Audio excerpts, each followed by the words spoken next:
My esteemed friend, Dr. Ajay Chaudhary, Professor Charu Malhotra, Atul, distinguished participant, delegates, ladies and gentlemen, good evening to all of you. I am grateful to Deepak Sahu for inviting me and bearing with me to come so late because I was since morning running down, up and down different meetings there. So he has a patience, he kept that patience there, and I'm so grateful to him. I really honored by his feelings and his things that I should come over here. And I am very happy to be here because otherwise I would have missed the honoring of my esteemed friend, Dr. Ajay Chaudhary.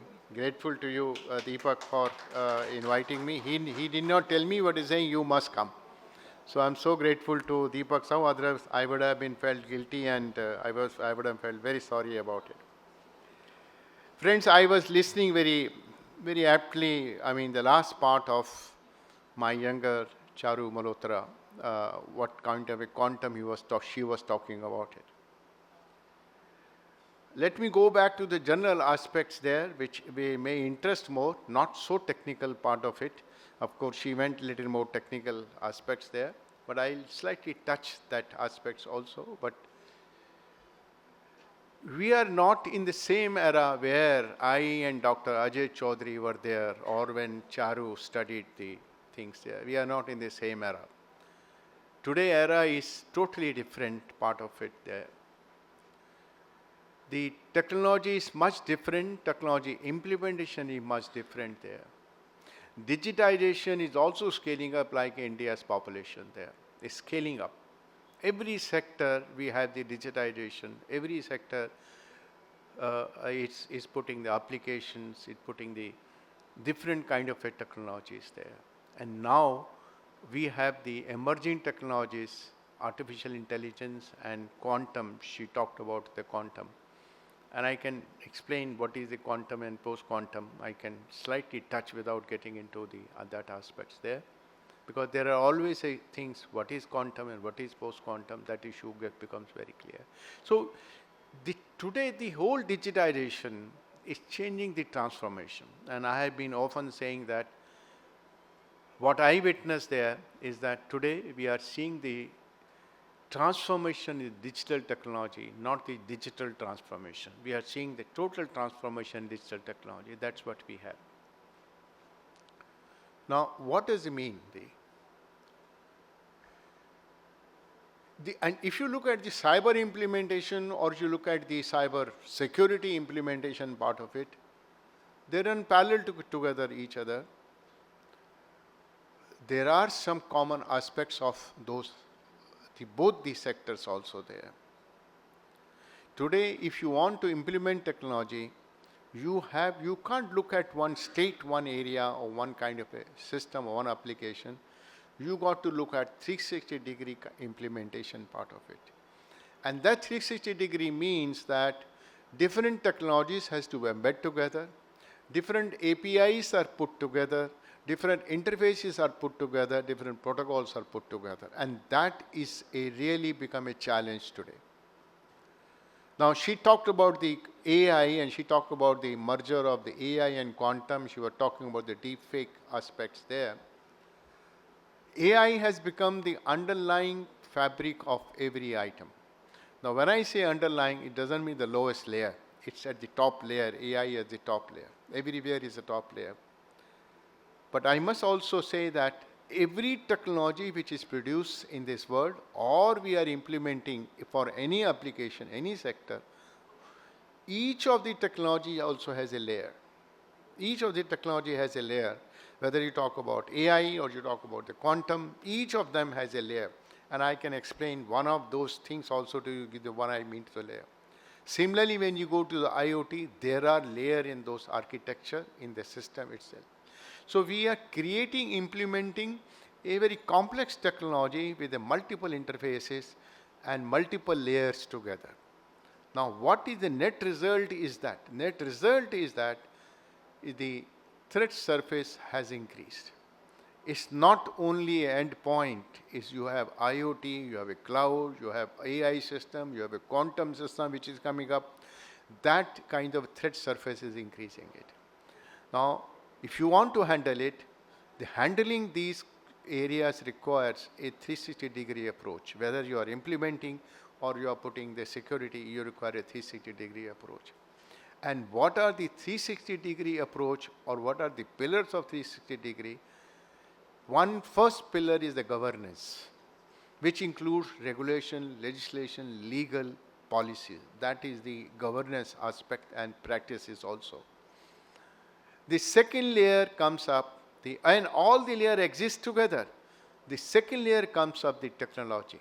What technology you implement, and I said the layers, what kind of a system you implement, and today we are more in the asymmetric area kind of a scenario. So symmetric plus asymmetric and two asymmetric systems need to be together.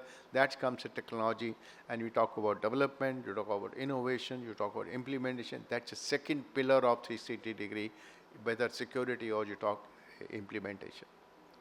The third layer comes up, the crime part of it.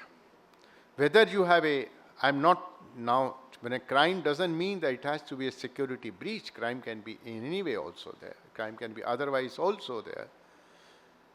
She talked about the deep fake and quantum. There is no security breach there. It's an implementation issue. Someone is creating those implementation and it becomes a crime, ultimately becomes a crime. So the third pillar is a crime there. You decide the implementation, you design the equipment, you implement it, you configure the system, you got to look at this aspect that it should not lead to many crimes. The fourth and most important aspect is also there, that's called a diplomacy.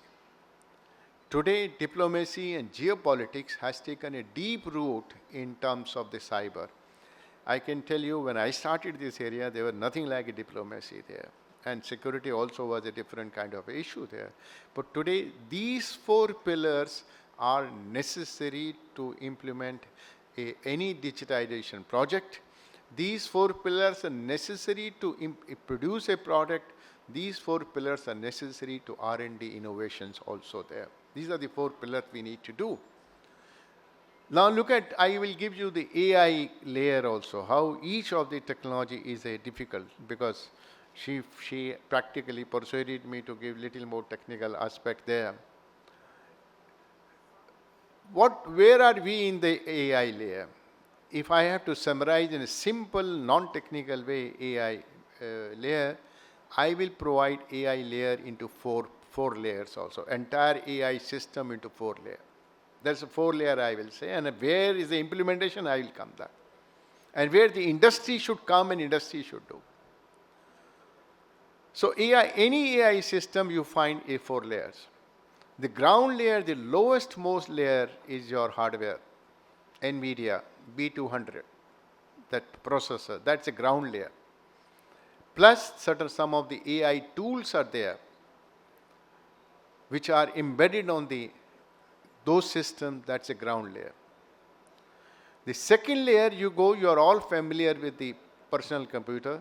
There's a hardware, there's operating system there, Windows operating system or the Linux operating system. Similarly, the second layer of AI, in an AI system, there are AI tools there.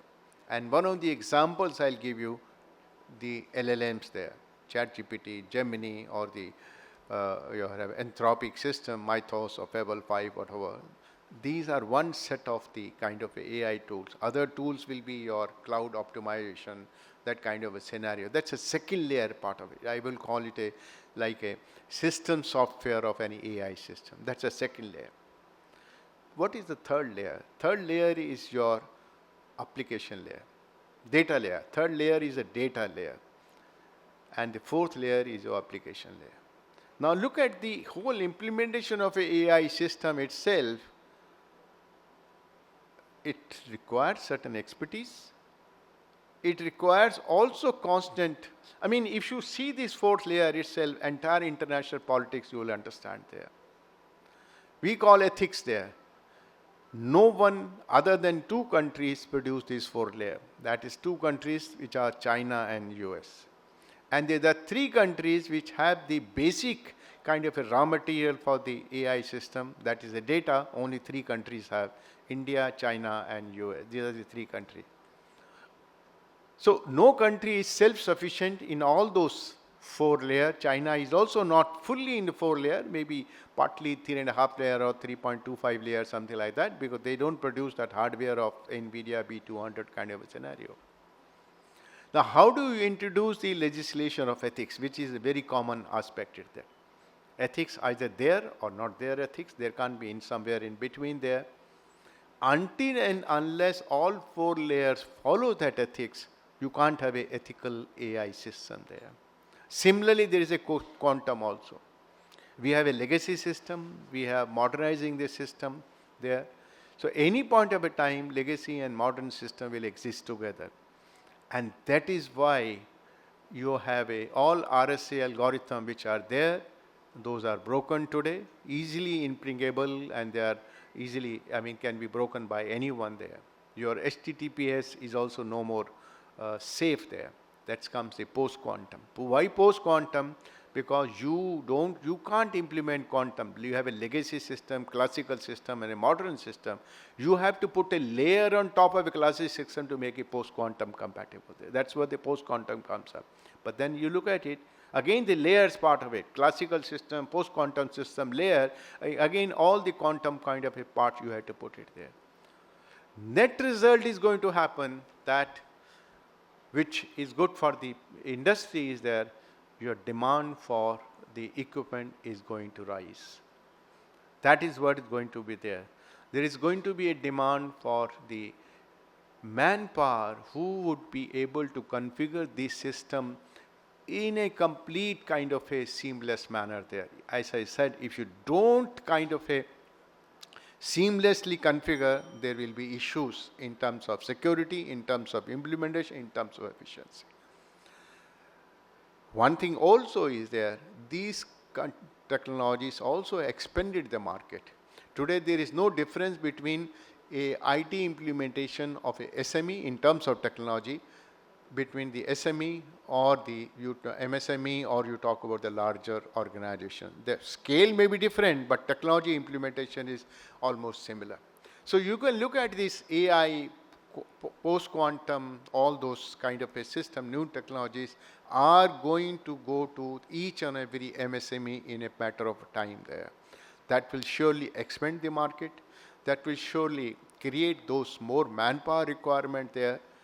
That will surely increase our overall kind of a market strength. It will increase it.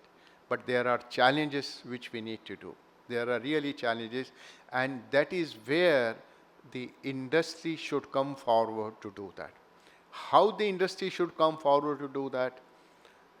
They need to take more risk. They need to take more investment also. The risk factor in India in general is very low. I don't know whether you will agree or will not agree me. The risk factor in India is generally low. I wish I heard somebody was saying that each of the IT giants have their own campus for training. Why can't they come together and create a good center, good large 23, 25 center, 30 centers where the people can be trained for those kind of a system which we are now going to install it. Without that, it's going to be very difficult. I don't think any government in India or anywhere else will be able to cope up with those kind of a requirement of the manpower, requirement of the skills and the expertise which is needed in the innovation in a time explosion manner. Friends, I thought I'll just give you a glimpse of the scenario which is coming up, both in terms of market, in terms of other sectors also. Future is bright, depends upon how do we exploit the future, how do we do about it there, and we got to prepare ourselves. Don't be scared of AI. Same thing was said when Google search engine came up. Now look at the Google search engine, what kind of economy they created there. So market will get created there, products will come, business model will change, every strategy will change, and I think we